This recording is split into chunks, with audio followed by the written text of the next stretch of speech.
So hello বন্ধুরা, আমি মৃন্ময়। আমার এই শখের ব্লগার চ্যানেলে তোমাদের সবাইকে স্বাগত। আজ আমি চলে আসছি আমাদের রাজহাটি, মানে আমাদের এইখানে জয়গুরু ঠাকুরের 145তম জন্মোৎসব উপলক্ষে। এখানে প্রচুর মানুষ আসছে। দেখুন এখানে জন্মোৎসব ঠাকুরের এখানে আমাদের এখানে খাওয়া দাওয়ার জন্য এখানে লাইন করেছে। ঢোকার শুরুতেই এত মানুষের ভিড় যে আপনাদেরকে কি বলবো। আপনারা দেখুন এই ভিড়েতে কেমন মানে কত পরিমাণ লোক এখানে দাঁড়িয়ে আছে। আপনারা দেখুন, শুধু বহু জায়গা থেকে এখানে লোক চলে আসছে। এখন আমি আসছি, এখন বাজে ঘড়ির কাঁটায় ঠিক 12টা বাজতে 10 মিনিট বাকি। বহু দিক থেকে বহু মানুষ আসছে এই ঠাকুরের জন্মোৎসব উপলক্ষে, ঠাকুরের মহাপ্রসাদ পাবেন বলে। এখানে দেখুন কত লোক লাইন দিয়ে দাঁড়িয়ে আছে। দেখুন এই দিকটা একবার দেখুন, এইটা হচ্ছে আমাদের যেখানে ব্যবস্থা করা আছে, ঠাকুরের মহাপ্রসাদ দেওয়া হচ্ছে, খাওয়া দাওয়া হচ্ছে, এইটা তার গেট। অন্যদিকে আমি আপনাদেরকে দেখাবো। প্রথমে এই দিকটা দেখে নিন, তারপরে ঠাকুরের গেট কোন দিকে, ঠাকুরটা কোন দিকে আছে দেখাবো। কতটা পরিমাণ ভিড় হয়েছে দেখুন। মিনিমাম 12 থেকে 13,000 লোকের আজকে আয়োজন করা হয়েছে ঠাকুরের প্রসাদের জন্য। এই যে অন্যদিকে চলে আসছি, এই দিকে অন্যদিকের গেট দিয়ে কিভাবে লোক ঠেলাঠেলি করে ঢুকতে পারছে না, প্রচুরভাবে ঠেলাঠেলি চাপাচাপির মধ্যে দিয়ে ঢুকে যাচ্ছে।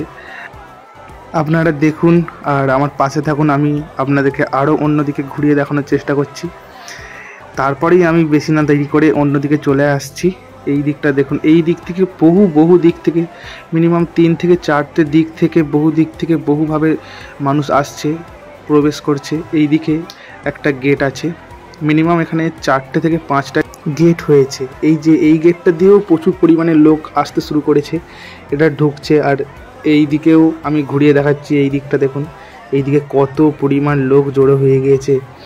আমি তো পুরো ফার্স্ট টাইম জীবনে এই রকম দৃশ্য দেখে আমি তো অবাক। এতটা ভিড়ের মধ্যে আমি ঢুকতে পারছি না।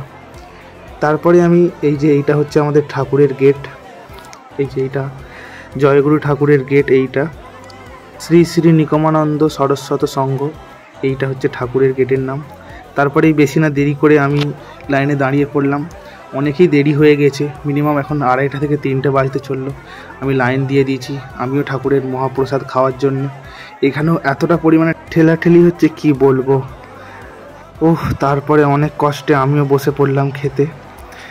খাওয়ার আসরে আসতে দেখি না এখানে মিনিমাম 6 থেকে 700টা লোকের আয়োজন করা হয়েছে। একবারে বসে 6 থেকে 700 জন লোক খেতে পারবে।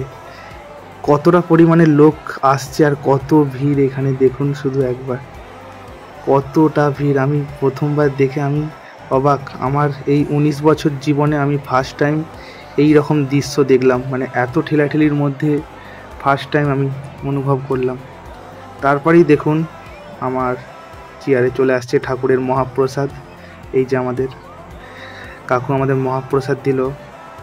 বেশি না দেরি করে আমিও খেতে শুরু করে দিলাম। খুব সুন্দর ছিল। তারপরেও আমাদের আরও কিছু দিয়েছিল এরপরে খাবার। তারপর এই যে চাটনি অ্যান্ড পায়েস দিল। সবশেষে আমি ঠাকুরের মহাপ্রসাদ পেয়ে খুবই খুশি। তারপরেই আমি বাড়ির দিকে রওনা দিলাম। জয় গুরু। এই যে দেখুন আমি আস্তে আস্তে বাড়ি চলে যাচ্ছি। ভিডিওটা আজ এখানেই শেষ করলাম। ভিডিওটা ভালো লেগে থাকলে লাইক, কমেন্ট, শেয়ার, সাবস্ক্রাইব করে এই ছোটো ভাইটির পাশে থাকবেন। নেক্সট ব্লগে আবার দেখা হচ্ছে। টাটা।